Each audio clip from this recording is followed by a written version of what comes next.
এক অন্ধকার জগৎ থেকে যুবতী ফিরছেন পরিবারের কাছে। ভারত থেকে বাংলাদেশে যাওয়ার সময় পরিবারকে ফিরে পেয়ে আনন্দে চোখে জল যুবতীর। কিভাবে হাত বদল হয়ে ঠাঁই হয়েছিল অন্ধকার জগতে, কিভাবে কেটেছিল সেই দুঃস্বপ্নের দিন রাতগুলো, কিভাবে ফিরে আসা দিল্লির সেই জায়গা থেকে, সবকিছু জেনে নেব সিনেমার মতো। বাস্তব এই ঘটনা শুনলে চোখে জল আসবে আপনারও।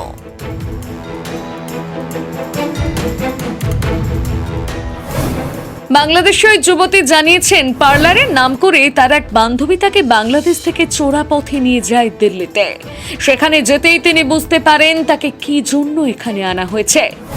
এরপরে সেই জগৎ থেকে পালিয়ে চলে আসেন কলকাতায়। এরপর তার স্থান হয় বেলেঘাটা এক সরকারি হোমে।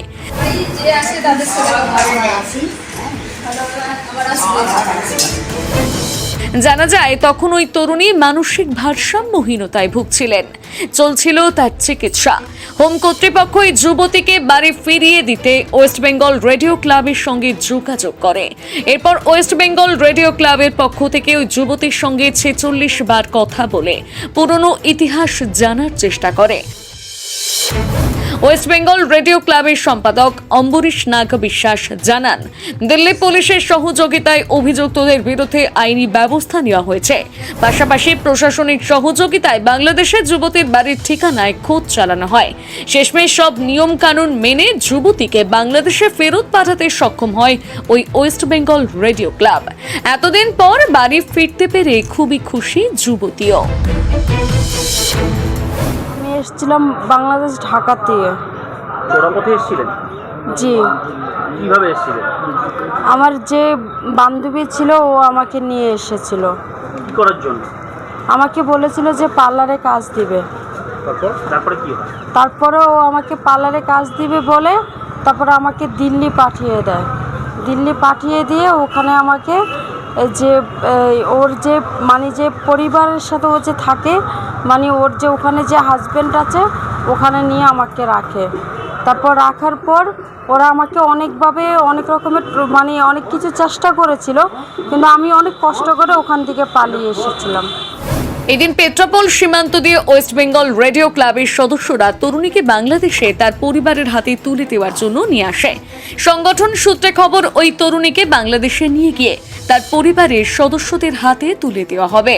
যে বাংলাদেশ থেকে এনে ওনাকে দিল্লি এবং অন্য অনেক রাজ্যে বিভিন্ন ক্ষেত্রে নিয়ে যাওয়া হয় এবং সহ একাধিক বেআইনি কাজকর্মে ওনাকে নিযুক্ত করা হয়। পাশাপাশি এই যে চক্র যে যারা এই ধরনের কাজকর্ম করেছিল, আমরা বিশ্বস্ত সূত্রে খবর পেয়েছি পুলিশ তাদের বিরুদ্ধেও ব্যবস্থা নিয়েছে এবং হ্যাম রেডিওর তরফ থেকে দিল্লি পুলিশ কমিশনারেটকেও জানানো হয়েছে, এ ব্যাপারে তাদেরকেও সতর্ক করা হয়েছে। দেশে এসেছে প্রায় 2 বছর আগে। আমরা পেয়েছি 2023-এর অক্টোবর মাসে। আজকে কি করছেন আপনারা? আজকে আমরা ওর মা এসেছে, বর্ডারে ওর মা অপেক্ষা করছে। মা, ভাই, ওর ছোটো ভাই, ওর বাড়িতে আর কেউ নেই সেরকম বড় বলতে, যার জন্যই ওর উপর একটা রোজগারের প্রেশার ছিল। তো আমরা এসেছি ওর ভাইয়ের কাছে ওকে ফিরিয়ে দেওয়ার জন্য। নিজ দেশে হ্যাঁ, আমরা পেট্রাপোল বর্ডার দিয়ে যাব ওর মা এবং ওর পরিবারের কাছে ওকে ফিরিয়ে দেওয়ার জন্য। প্রায় 2 বছর পর এক কঠিন সময় পার করে ফের বাংলাদেশে পরিবারের কাছে ফিরতে পেরে খুবই খুশি হতে দেখা গেল বাংলাদেশের যুবতীকে। সীমান্ত পেরোনোর আগে আনন্দে তখন চোখে জল তার। Bureau report.